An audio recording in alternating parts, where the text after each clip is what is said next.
Good Wednesday morning. This is 106.1 KYVZ. Joe Vazurek visiting with Ag Meteorologist Chris Schrammick at Decision Weather Now, as well as WeatherValet. Chris, another pleasant day today. Maybe some record warmth later on this week.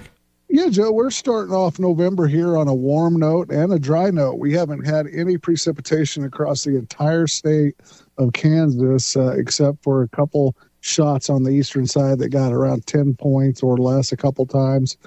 We've been pretty much precipitation free across the entire state since November 1st, and temperatures have been above normal. We saw some 80-degree temperatures already here to start the month. We made a set a record, and then tomorrow and Friday, we're talking temperatures in the upper 70s to low 80s. So if we hit that 80-degree mark on Friday, that will break records in McCook, Goodland, and in Burlington that are in those 70s or upper 70s. Today, they're in the lower 80s across those three monitors. So today, tomorrow, we're talking temperatures in the upper 70s. There'll be a few degrees shy. And then on Friday, we got potential to break some records. Out there this morning, we are starting off a little bit cooler than we did yesterday.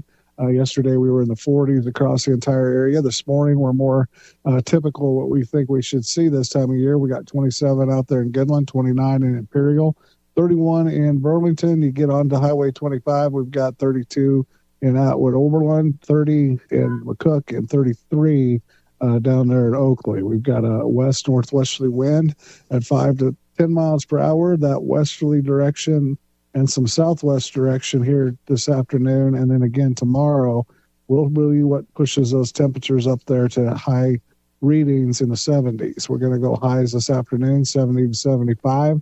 We'll have a southwesterly wind around 10 miles per hour. Tomorrow it'll turn northwesterly around that 10 miles per hour, but those downsloping directions and sunshine will keep those temperatures in the 70s. Tomorrow morning's low, again, will be mild. We'll be talking right around that 40 to 45 degrees. Once we head into Thursday night, Friday night, same thing. We're going to continue to be mild with those 40 to 45 degree readings for the overnight morning temperatures and the warm up in the warmer conditions. It does look like we're going to see a change, however, for the second half of November. We are completely dry the first half. The second half does look like we're going to have a trough that's been building out to the west. It'll continue to build out there in the Pacific and start shooting waves of energy or systems across, starting early next week with the first one, then another one towards the middle later next week, and another one the next weekend. And this will keep happening up until Thanksgiving.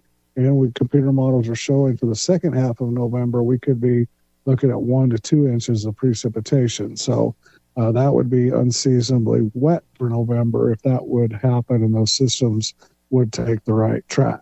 That'll also lead to more seasonal temperatures. We'll be set of highs in the 70s, 80s. We'll be looking at 40s, 50s for our highs and our lows in the 20s and 30s. Thus, we could have the potential for some snow, particularly the further to the west we're talking with those systems. So as we head towards the weekend does look like it'll continue to stay dry. We'll go 70 degrees one more day on Saturday.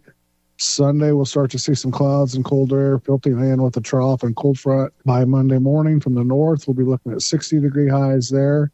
Saturday night's lows and Sunday night's lows will probably stay at or above freezing. Monday, when that cold front comes through, we'll be dropping into the 40s. Then we got moisture coming in behind that. We could see some light rain there on Monday. Again, it'll be light. We're talking a quarter inch, a tenth of an inch or less type precipitation. Fog, moisture building in for Tuesday. And then to Wednesday, another low on Wednesday could bring the showers and storms, maybe some snow out to the west. And then we'll have another low as we head towards the weekend. Same thing, keeping those colder temperatures in place, the potential for rain or snow, depending on the timing of those systems and the time of day. Once again, that's Ag Meteorologist Chris Schrammick at Decision Weather Now, as well as WeatherValet for 106.1 KYVZ. I'm Joe Vazurek.